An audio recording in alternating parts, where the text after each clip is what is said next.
천국은 어떤 곳인가? 있어야 할 것은 있고 없어야 할 곳은 없는 곳입니다. 뭐가 없을까요? 천국에는 뭐가 없을까요? 금방 머리에 떠오르는 것이 있죠? 죄, 죄인들, 사탄, 마귀, 그렇죠? 그런 것 말고도, 우리가 금방 떠오르는 것 말고도 성경에 보면 참 놀라운 것들을 우리에게 알려주고 계세요. 예를 들면 천국에는 성전이 없어요. 계시록 21장 22절에 보니까 성 안에서 내가 성전을 보지 못하였으니 이는 주 하나님 곧 전능하신 이와 및 어린 양이 그 성전이심이라. 여기 성 안에서, 천국이죠. 천국 안에서 내가 성전을 보지 못했다. 이유가 뭐라고요? 주 하나님 곧 전능하신 이와 어린 양이 그 성전이기 때문이다. 이렇게 말씀하세요. 그러니까 우리가 상상을 해보면 하나님은 영이시죠. 눈에 안 보이시죠. 천국이라는 어떤 그 공간 안에 우리가 살아가는 그 모든 곳이 뭐가 되는 거예요? 예, 모든 곳에 하나님이 충만하시기 때문에 그 우리가 살아가고 움직이는 모든 것들이 다 성전이 된다. 우리가 일주일에 몇 번 특별히 시간을 구분해서 이렇게 우리가 예배당에 오릅니다. 이 예배당이라는 곳이 구약에서 말하는 그 성전은 아니지만 이 시대에, 우리가 살고 있는 시대에 성전과 같은 곳이다 라고 말해도 틀리지 않죠. 그만큼 우리에게 소중한 곳이죠. 우리가 잘 아는 것처럼 우리가 세상에서 살다가, 사회에서 살다가 다시 교회에 모여서 하나님의 거룩하심 앞에 서고 하나님의 사랑, 그리고 우리를 향하신 하나님의 놀라운 섭리를 우리가 배우고 듣고 깨달으면서 우리가 누구인지를 다시 한번 회복하고 다시 세상으로 파송받아 살지 않습니까? 이런 맥락에서 만약에 이 땅에 구원받은 백성들에게 교회가 없다, 예배당이 없다, 어떨까요? 모르겠어요. 또 다른 방법이 뭐가 있는지 모르겠지만 만약에 이것이 전부라고 할 때 예배당이 없고 교회가 없다, 그러면 어떤 맥락에서 하나님의 자녀로, 하나님의 백성으로 생존하는 것 자체가 어렵지 않겠는가? 성경에 마치 양들이 어디 가운데 보내는 것 같다고요? 예, 늑대나 이런 그런 곳에 우리가 살고 있는 것과 상황이 비슷하다. 이런 그림으로 우리의 삶의 그 상황을 성경이 우리에게 설명하고 있지 않습니까? 늑대가 우글거리는 곳에 양 몇 마리가 움직인다? 뭐 불을 보듯 뻔합니다. 어떻게 될지 뻔합니다. 그렇죠? 그런데 우리에게 하나님께서 이 교회라는 곳을 허락하시고 믿는 백성들의 이 공동체, 그리고 그들이 함께 규칙적으로 약속된 장소에 모이는 이 예배당이 있기에 우리가 다시 무장되고 힘을 얻고 서로 격려하고 그런 힘을 얻는 그런 귀한 공간이 바로 이 예배당이다라는 것이에요. 그런데 천국에는 그럴 필요가 전혀 없는 것이죠. 또 한 가지, 천국에는 무엇이 없는가? 해와 달과 같은 발광체가 없어요.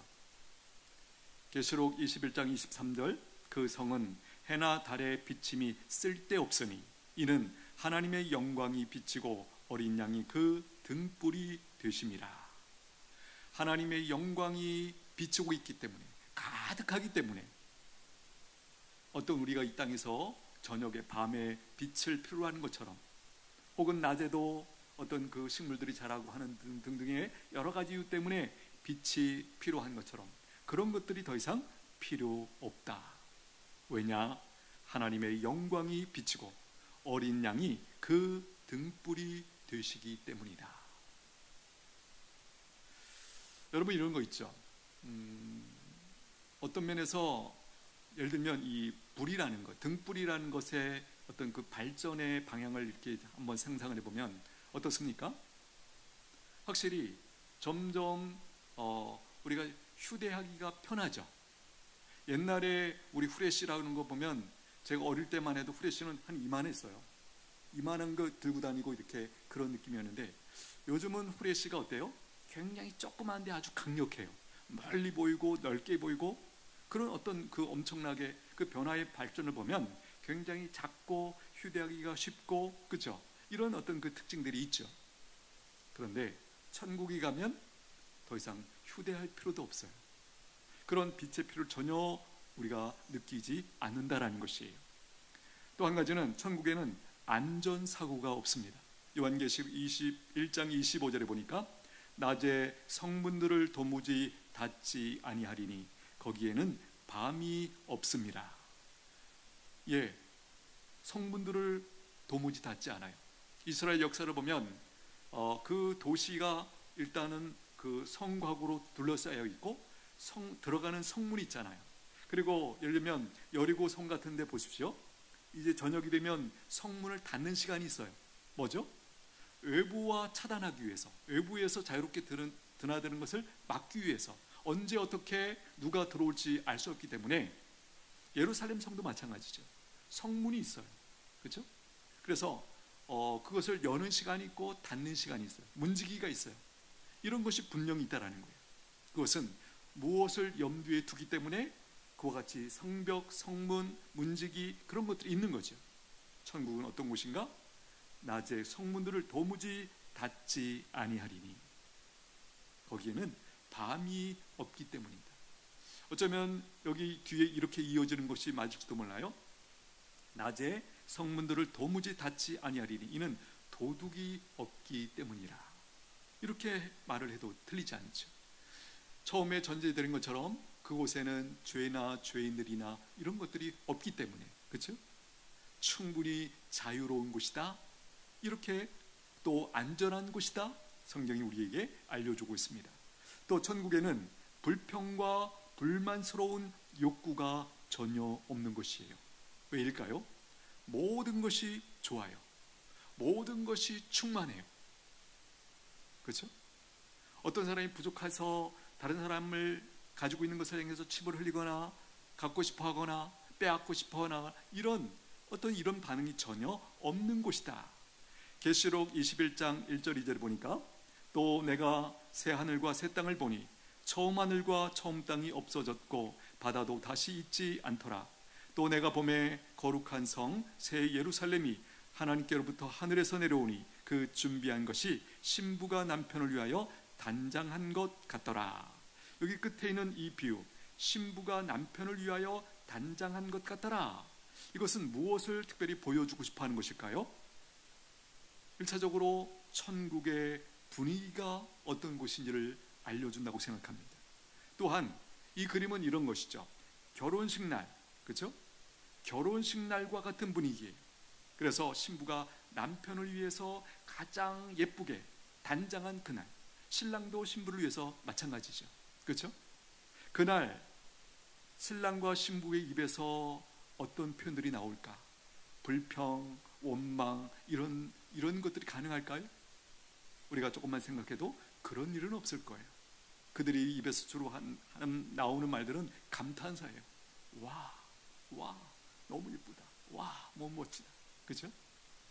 감사하다. 겉으로는 그런 감탄사가 나오겠고 속으로는 너무 행복하다. 감사하다. 이 날이 쭉 뛰면 좋겠다. 그렇죠? 지금 이 말씀 속에도 마치 천국이 어떤 곳인가를 이렇게 잔칫날, 결혼식 날과 같이 신부가 남편을 위하여 또 신랑이 아내를 위하여 그렇게 단장하고 서로를 기뻐하고 감사하고 충만한 그런 시간들로 천국이 된다. 시간이 충만하다. 그런 것들로 채워져 있다라는 사실을 우리에게 알려주고 있습니다. 천국에는 저주가 없습니다.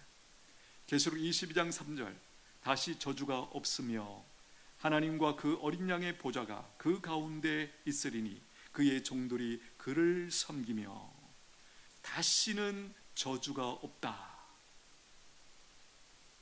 저주가 없다라는 것은 전제가 뭐죠? 죄가 없다는 거니까. 그렇죠? 죄를 범하는 사람들이 없다라는 거예요. 뭘 해도 다 예뻐, 다 멋있어, 다 선한 일이야. 누가 봐도 감사하고 기뻐하고 칭송하고, 그렇죠? 상상이 되세요? 신혼 초기가 그런 분위기고, 또 아기가 처음 태어났을 때 상당한 기간이 그런 시간들로 우리가 경험하지 않았습니까? 그냥 뭐 신혼 초에, 지금 와서 생각해 보면 반찬이 아닌데 그게 너무 맛있는 반찬이었어요. 그죠? 기억 안 나세요? 저는 기억이 나는데, 사실 뭐 새 신부도 초짜잖아요. 그래서 어떻게 보면 뭐 밥하는 것도 뭐 등등 다 부족한데도 그렇게 이쁘고 그렇게 맛있고 좋고 감사하고, 그렇죠? 그 충만한 시절, 그런 것과 그림이 연결이 되어집니다. 천국에는 완전하고 온전한 것들만 있게 됩니다. 예를 들면 천국에는 완전하고 온전한 지식이 있어요. 고린도전서 13장 12절, 우리가 지금은 거울로 보는 것 같이 희미하나 그때에는 얼굴과 얼굴을 대하여 볼 것이요 지금은 내가 부분적으로 아나 그때에는 주께서 나를 아신 것 같이 내가 온전히 알리라. 지금 우리가 이 상황에서는 우리가 하나님을 아는데 상당한 제약이 있죠. 한계가 있죠. 그래서 때로는 오해도 있고 불안하기도 하고 두렵기도 하고 이런 상태에 우리가 자주 빠지곤 합니다. 그런데 그곳에서는 어떻습니까? 지금 하나님께서 나를 아시는 것처럼 우리가 그렇게 알게 된다. 우리가 경험적으로 잘 아신 것처럼 안다라는 것은 우리에게 참 많은 것들을 가져다 주죠. 자유함도 주고, 그렇죠? 오해도 없게 되고 서로를 충분히 기뻐하고 감사하고 사랑하게 되는 그런 일들이 근본적으로 가능한 이유가 뭔가? 이 지식이, 온전한 지식이 가능하기 때문이에요. 확실히 우리가 이렇게 표현할 수 있을까요? 우리가 지금 살아가면서 만나는 여러 가지 오해, 갈등들, 꼬인 관계들 다 무엇일까요?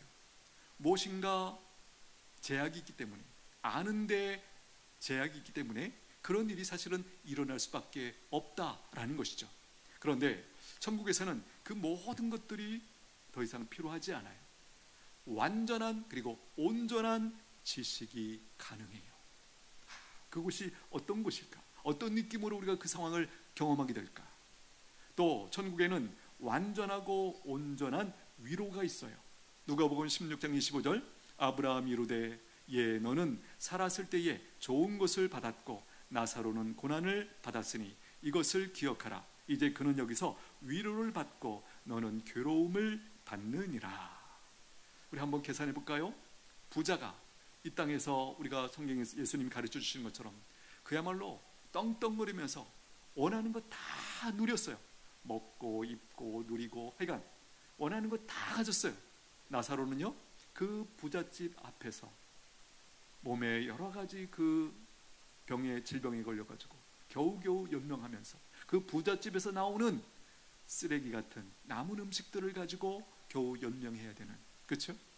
오히려 지나가는 개들에 의해서 핥음을 당하는 그런 어떤 그 비참한 그 상황을 한번 보십시오.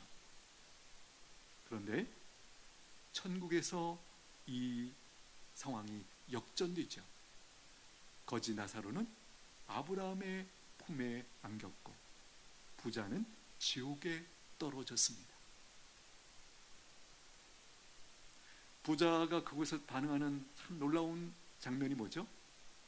나사로 하여금 손가락 끝에 물을 찍어다가 내 혀에 닿게 해 주십시오.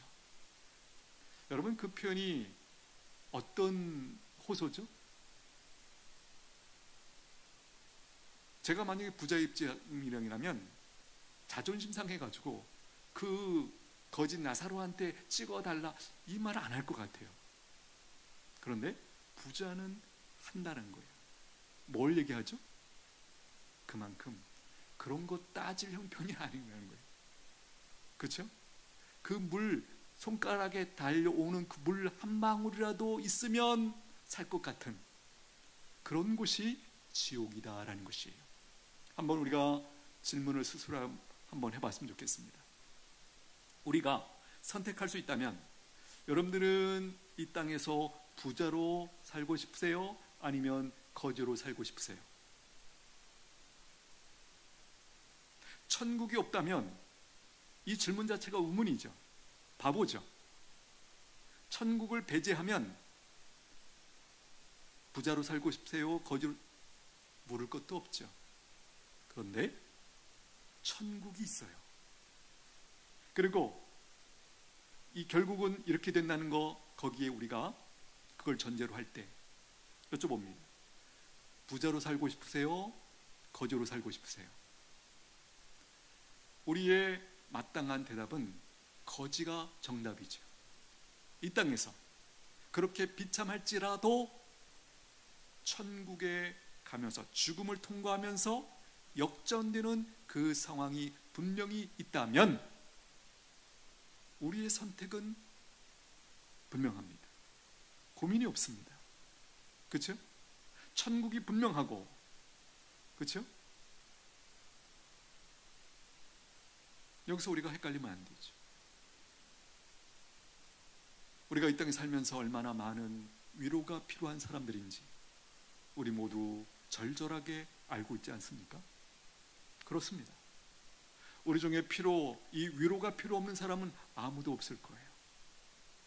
어쩌면 나는 필요 없다고 주장하는 그 사람이 가장 큰 필요가 있는지도 모를 거예요. 여러분, 우리에게는 소망이 있는 줄로 믿습니다. 물론 하나님의 놀라운 은총 중에 하나는 그 천국은 이제 죽어서만 가서 얻는 위로가 있는 그곳이 아닌 예수님 때문에 이 땅에 현재적 천국, 우리가 흔히 하는 말로 현재적 하나님의 나라가 이 땅에 임했다라는 거예요. 할렐루야. 신앙생활을 잘한다는 건 뭘까요? 아니, 인생을 잘 산다는 건 뭘까요? 바로 이 땅에 예수님과 함께 임한 그 하나님의 나라를 믿음으로 침투하여 얼마나 많이 경험하느냐, 누리느냐라는 것이에요. 그러므로 지금 우리가 얘기하고 있는 이 위로는 궁극적으로 거기 가서만 얻는 위로가 아니죠. 이 땅에 임한 하나님의 나라, 현재적 하나님의 나라 안에서 우리가 믿음으로 침투하여 그 위로를 공급받으면서 살 수 있다라는 것이에요. 오늘 이 저녁에도 우리가 그 은혜를 힘입기 위하여 하나님의 나라에 들어온 줄로 믿습니다. 할렐루야.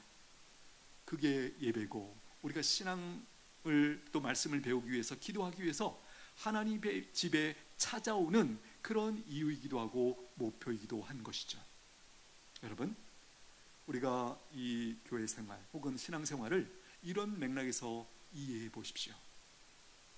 궁극적으로 거기 가서의 그 궁극적인 천국에 가서 얻는 위로만 있는 것이 아니에요. 이미 이곳에, 그렇죠? 하나님의 나라가 임해 있고 믿음의 사람들은 이제 그곳을 침투해서 믿음으로 반응해서 하나님 나라 안에 있는 그 위로, 그 소망을 우리가 지금 이 땅에서도 공급받으면서 살아가게 된다는 거예요. 이것이 우리에게 머리로만 아는 지식이 아니고 실제로 내가 무릎 꿇을 때마다, 말씀을 열 때마다 그 말씀을 통해 나에게 공급해 주시는 그 하나님의 놀라운 위로를 날마다 공급받게 되기를 축복합니다. 천국에는 완전하고 온전한 사랑이 있습니다. 우리가 잘 아는 고린도전서 13장 13절, 그런즉 믿음, 소망, 사랑, 이 세 가지는 항상 있을 것인데 그 중에 제일은 사랑이라. 사랑이라는 그 사실을 가르쳐 줄 뿐만 아니라 이 사랑을 어떻게 우리가 받을 수 있는지, 누릴 수 있는지도 사실은 가르쳐 주고 있는 것이에요. 천국에는 완전하고 온전한 즐거움과 기쁨과 행복이 있습니다.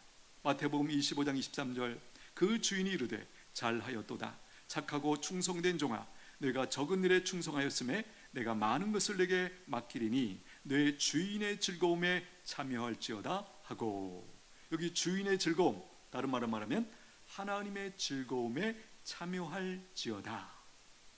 예수님의 비유 가운데 나오는 표현이지만 궁극적으로 이것이 우리에게 보여주는 것이 무엇입니까?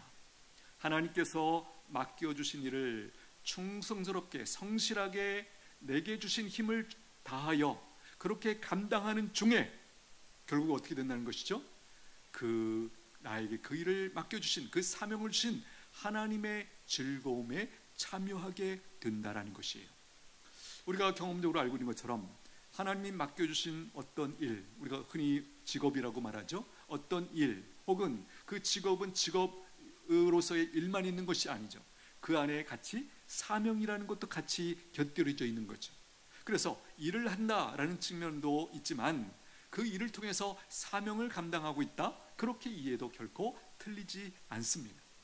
그런데 우리가 살아가면서 많은 기쁨의 그 출처가 어디예요?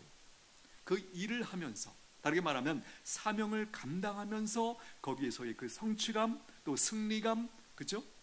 또 다르게 말하면 기쁨, 즐거움, 행복, 이런 것들이 특별히 우리가 그 사명 혹은 일을 감당하는 중에 그런 일들을 우리에게 선물로 우리가 공급받게 되어 있다는 것이에요. 비결은 무엇입니까?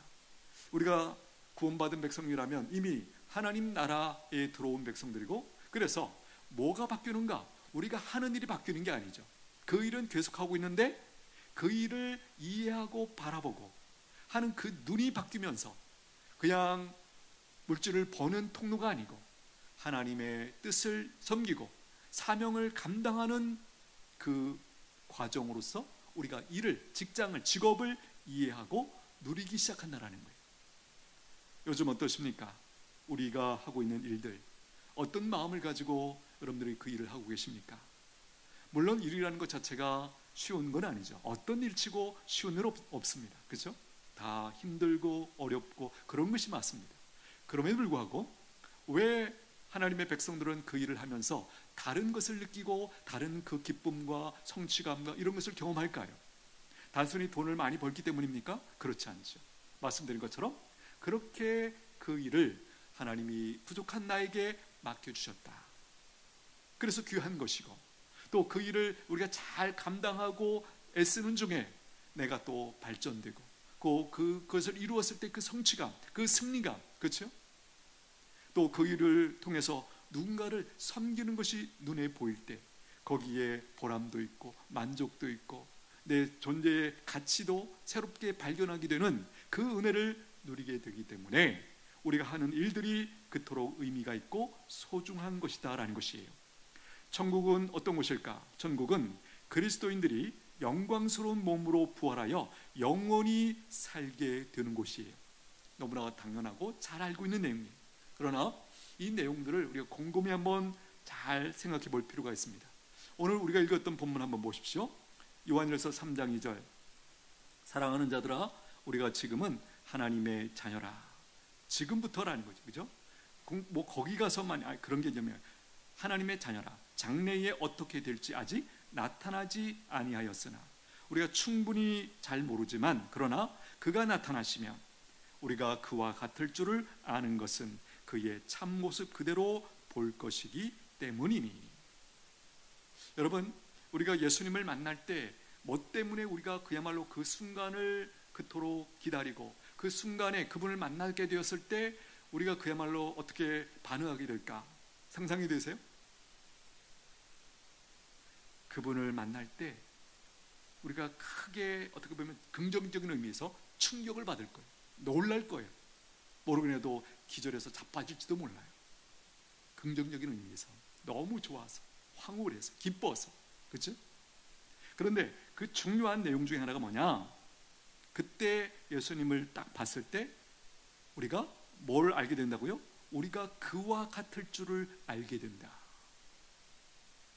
이 장면이 어떤 느낌인지 한번 여러분들이 상상력을 한번 발휘해 보세요. 우리가, 작게 말하면 내가죠. 내가 그분과 같을 줄을 그때 우리가 알게 된대요.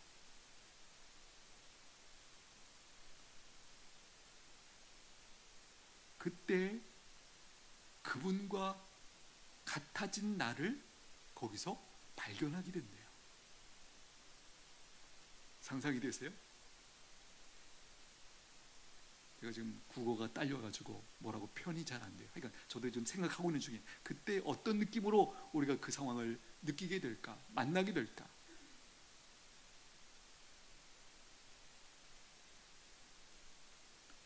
제가 이렇게 표현해 드렸어요.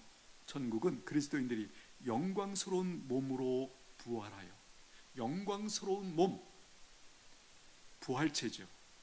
예수님께서 부활 시에 입으셨던 그 몸이죠. 특징이 뭐죠? 시간과 공간의 제약을 받지 않는 그런 몸. 그것도 일종의 자유죠, 그렇죠? 벽이 있으면 돌아가야 된다, 그렇죠? 공간이 멀면 못 간다, 뭐 이런 우리 한계의 슬픔이 있잖아요. 생각 같아서는 지금 군대 가 있는 아들 매일 같이 한번 옆에서 지켜보고 싶은데 시간적으로 공간적으로 안 되지.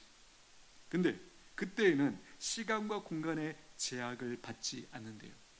천국에서 영원히 살기에 합당한 그 몸, 그게 부활체를 입었다. 그 표현 속에 다 들어가 있는 것이죠. 그야말로 영광스러운 몸이에요. 오늘도 신방을 다녀오면서 또 여러 가지 이제 주변에 우리 성도들 보면서 그 아픈 분들을 가까이 보면서 참 마음이 그렇습니다. 우리 가까이에 있는 부모님이나 형제들이나 특별히 자녀들이 아프거나 그러면 어떻습니까? 참 그렇습니다. 그런데 그 부활체를 입게 되면서는 그런 아픈 뭐 이런 것들, 부족한 것, 고장난 것, 이런 것이 없게 되는 것이죠. 여러분 상상이 되세요? 특별히 이 땅에 선천적이든 후천적이든 장애를 갖고 있는 분들 많이 계시죠. 그런데 그 모든 분들이 이 영광스러운 몸을 힘입게 된다. 영광스러운 몸으로 바뀌게 된다. 우리가 이런 표현을 보면 참 마음이 절절하죠. 어떤 분들은 그런 얘기를 합니다. 누구처럼 자유롭게 걸을 수만 있다면 얼마나 좋을까? 누구처럼 자유롭게 뛸 수만 있다면 얼마나 좋을까? 또 누구처럼 먹고 싶은 거 마음대로 먹을 수 있다면 얼마나 좋을까? 그렇죠? 분명한 것은 이 세상에 살면서 고장이 나지 않는 몸은 아무도 없습니다. 누구의 몸도 예외가 없어요. 그렇죠? 아무리 젊었을 때 강철 같은 몸을 가꾸고 그러해도 시간 앞에 장사가 없는 법이죠. 예, 뭐 정도의 그 노년의 시간이 지나서 그 시간을 좀 다르게 느낄 수는 있겠으나 분명한 것은 어떤 때가 시점이 지나면 우리의 모든 몸의 기능들이 이제 약해지고 고장이 나고 그런 일들이 벌어질 거예요. 우리가 이런 걸 생각하면 참 슬픕니다. 그렇지 않나요? 우리가 특별히 젊었을 때 많은 분들이 그런 생각을 할 거라고 생각해요. 자신의 몸에 대해서 특별히 건강하게 잘 관리되고 그 멋진 몸매랄까 뭐 이런 자기 그 청년의 시절에 가졌던 그 몸을 바라보면서 자부심과 그 긍지와 어떤 기쁨을 느꼈던 순간들이 저는 다 있다고 생각해요. 저도 왕년에 젊었을 때 열심히 헬스 해본 적이 있어요. 그래서 거울 앞에서 막 이렇게 폼도 잡아보고 뿌듯해가지고 와. 그런데 어떻습니까? 어떤 의미에서 한때죠. 한때. 시간이 지나면 누구도 예 없이. 그런데 궁극적으로 우리 몸에 대해서 다 내려놓을 그 시점에 죽음을 통과하면서 그야말로 부활체를 입게 되는 그 장면을 한번 생각해 보세요. 우리가 경험하고 있는 지금 이 땅에서의 수준에서의 어떤 그 환경을 염두에 두면서 우리가 영원히 산다라는 말을 생각하면 좀 마음이 답답해지죠. 그러나 안심하십시오. 우리가 궁극적으로 가게 될 그 천국은 우리가 지금 살고 있는 이 땅에서의 그런 상황, 그런 환경, 이런 것과는 비교할 수 없는, 그야말로 앞에서 이런 표현 있잖아요.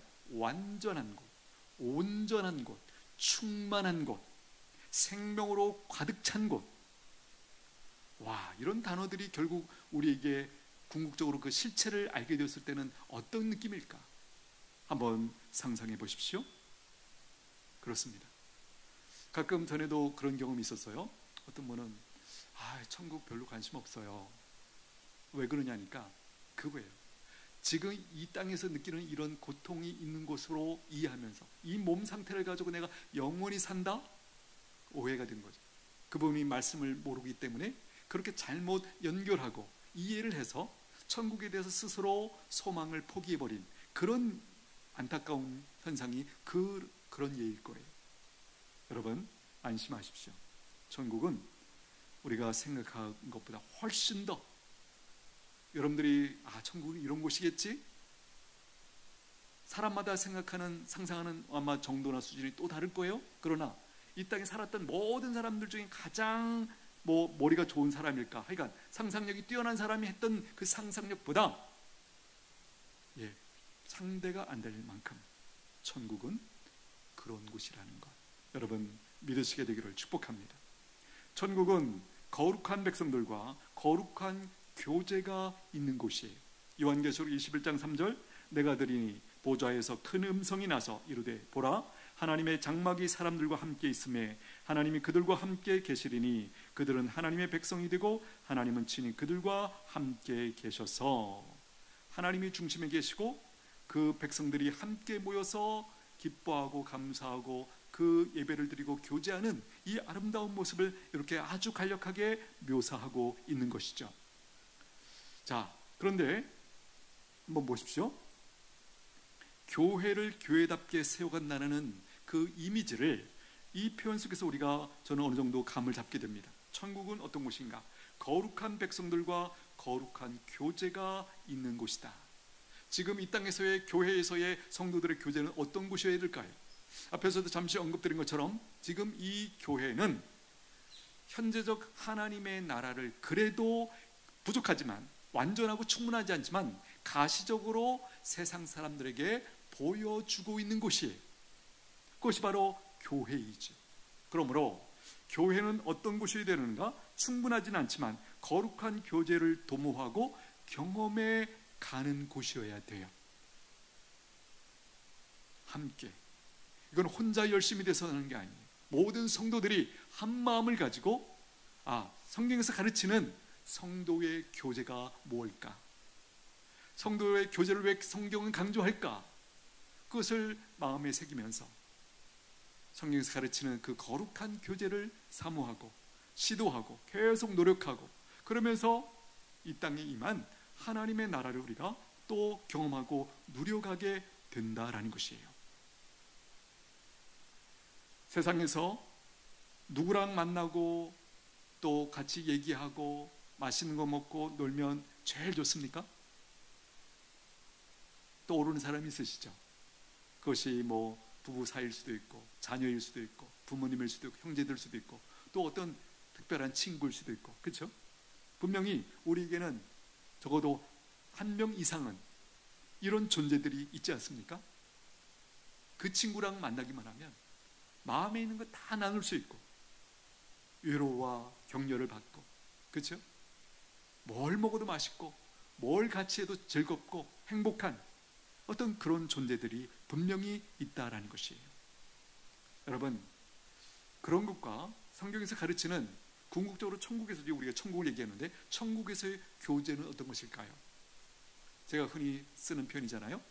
이 땅에서 그렇게 좋은 그 어떤 존재와 하는 그 교제, 그것의 1억 배쯤 계속되는 상태, 그것이 천국에서 성도들이 거룩한 교제 가운데 느끼는 그 상태가 아닐까? 상상력을 가지고 한번 생각해 보는 거예요. 좋겠죠? 이 땅에서도 우리가 이 험한 세상 살면서 그 친구, 그렇게 마음을 터놓고 함께 교제하고 즐거운 그 친구를 생각하면 그렇게 좋고 위로가 되고 참 스트레스도 해소되고 등등 그런 일이 가능하다면 천국에서는 그것이 1억 배 정도 높은 수준에서 거룩한 교제가 이루어지고 얼마나 좋을까? 부족하지만 이 땅에 임한 현재적 하나님 나라 안에서도 우리가 이 목표를 가지고, 여기서 우리가 맛보는 것을 목표를 가지고 우리가 이것을 경험하기를 소원하고 누려야 된다라는 거예요. 믿음으로 누릴 수 있게 되기를 축복합니다. 이것들을 우리가 꿈꾸셔야 돼요. 그냥 사람이 다 그렇지 아니요. 교회라는 곳은 우리 죄인인 인간들만 모여 있는 곳이 아니에요. 여기서는 특별히 누가 역사하시고 일하셔요? 성령님이 일하셔요. 우리가 말씀에 순종하여 하나님의 뜻 가운데 거룩한 교제가 뭔지 잘 모르지만, 어떻게 하는 건지 잘 모르지만, 하나님 그거 말씀하신 거 좀 제가 해보기를 원합니다. 경험하기를 원합니다. 누리기를 원합니다. 이루기를 원합니다. 이런 소원의 마음을 가지고 우리가 그것을 접근해 갈 때 성령님께서 하나하나 우리의 길을 여시고, 이런 거를 성경에서 가르쳐 주셨나? 분명한 것은 그곳에 뭐가 있어요? 기쁨이 있어요. 감사가 있어요. 이렇게 멋진 교제가 있다니, 내가 세상에서 알았던 그 멋진 교제하고는 비교가 안 되는 이런 교제가 교회에서 되는구나, 가능하구나. 할렐루야. 그러면서 그것을 우리가 누리게 되는 그 그림을 우리가 놓치면 안 된다는 거예요. 여러분, 이 시대에 교제권이 없어서, 친구가 없어서 외롭게 사는 이들이 얼마나 많을까요? 여러분들도 한 번쯤 들어보셨죠? 생각보다 이 시대에 많은 사람들이 교제권이 없어요. 친구가 없어요. 그 뭐라고 그러죠? 뭐 홀로족이라고 그러나? 이름은 제가 정확하게 모르겠네. 밥 먹을 때도 혼자 먹고, 뭐든지 다 혼자 해. 또 어떤 인간들은 혼자 하는 것을 추구하는 또 그런 무슨 족들도 있고 뭐 그렇게 표현을 하더라고요. 여러분, 또 한편으로 이 홀로라는 것이 얼마나 무서운 일인가. 소위 말하는 고독사라는 표현이 이 시대에 심심치 않게 우리 귀에 들려옵니다. 고독사. 반려견, 반려묘, 뭘 반증하죠? 여러 가지 의미가 있겠지만 그 중에 하나, 분명한 것 중에 하나는 외로움이죠. 인간들과의 관계를 하면서는 뭔가 힘들고 아프고 이런 상처도 있고 그러면서는 그렇게 그 정도의 수준은 아니지만 그래도 날 반겨주고, 그렇죠? 그 반려견을 키우는 사람들의 공통적인 대답이 이거잖아요. 집에 늦게 들어가면 다 잔대요.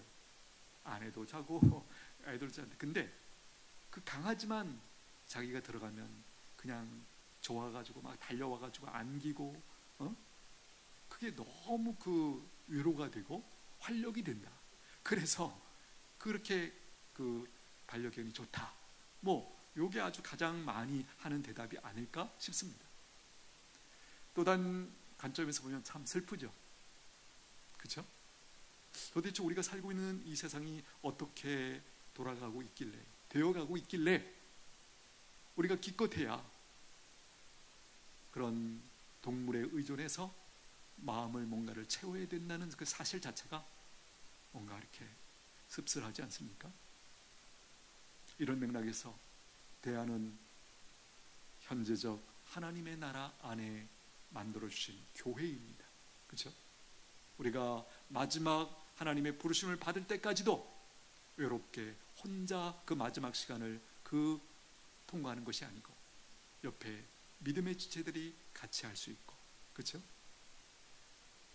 이 복됨을 우리가 놓치지 않았으면 좋겠어요. 그때라도 누가 옆에 설 수 있다면 그건 뭘까요? 내가 그동안 이 땅에서 하나님이 말씀하신 그 교제를 소홀히 하지 않고 귀하게 여기고 힘써 왔기 때문에 그 마지막 순간에도 누군가가 내 옆에 서서 나를 천국으로 환송하는 그 사건이 가능할 거예요. 일어날 거예요. 우리 모두에게 이 멋진 일이 있게 되기를 축복합니다. 아무도 홀로 쓸쓸하게 고독사하는 그런 일은 없어야 되는 것이죠. 오늘 이 진리 가운데 견고하게 서는 저와 여러분들 되시기를 축복합니다. 기도하겠습니다. 하나님 아버지, 감사합니다.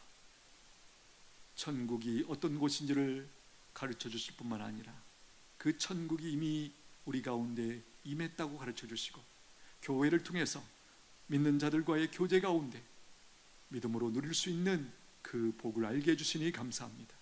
저희들의 믿음의 눈을 열어 주옵소서. 무엇이 궁극적인 가치가 있는지 깨닫고 하나님 믿음으로 참여하고 누리는 저희들 모두가 되게 하여 주시옵소서. 예수님의 이름으로 기도하옵나이다.